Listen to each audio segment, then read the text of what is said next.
ദാവീദ് രാജാവിന്റെ മുമ്പിലാണ് നാഥാൻ വന്നത്. ഉപമകളൊക്കെ പറഞ്ഞു വലച്ചു കൊണ്ടുവന്നിട്ട് പറഞ്ഞു, ആമേൻ, ആമേൻ, അവനിപ്പോൾ മരണശിക്ഷ കൊടുക്കണമെന്ന് ദാവീദ് പറഞ്ഞപ്പോൾ, ആമേൻ, ഭാവത്തിൽ ഉരിയാവിനെ ചതിച്ചവന് മരണശിക്ഷ കൊടുക്കണമെന്ന് പറഞ്ഞപ്പോൾ, ആമേൻ, പാപി നീ തന്നെ എന്ന് നേരെ നോക്കി പറഞ്ഞ ഒരു ദൈവഭക്തനാണ് നാഥാൻ.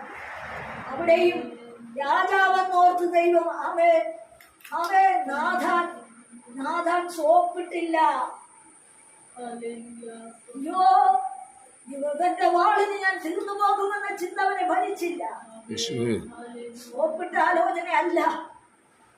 ദൈവത്തിന് സ്തോത്രം. പലരും പറയുന്നുണ്ട് സ്തോത്രം, ഹല്ലേലൂയ, ഇന്നത്തെ ഭരണം അവൻ 3 പേര് കോൺഗ്രസിൽ ജയിച്ചിരിക്കുക, കോൺഗ്രസിന്റെ ഉന്നത അധികാരികളായിട്ട്. അവൻ എന്നാൽ ഒരു കാര്യം ഞാൻ തറപ്പിച്ച് പറയുന്നു, സ്തോത്രം. ആദ്യമേ ഞാനിങ്ങനെ ആരെങ്കിലും പറയുമ്പോൾ ഞാൻ പ്രവചിക്കാറൊന്നുമില്ല, മുൻകൂട്ടി പറയത്തുമില്ല. ദൈവം പറയാൻ പറഞ്ഞാലേ പറയത്തുള്ളൂ, സ്തോത്രം.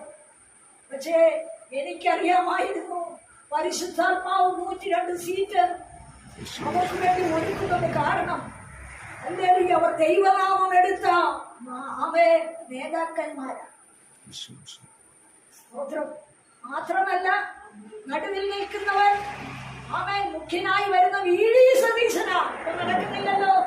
അതെ, ചില പള്ളി വെപ്പുകൾ അങ്ങേർക്കെതിരെ ചെയ്ത് ഇങ്ങനെ പുകയ്ക്കുമെന്ന് വരാനുള്ള സംഭവം. സ്തോത്രം. ഹല്ലേലൂയ.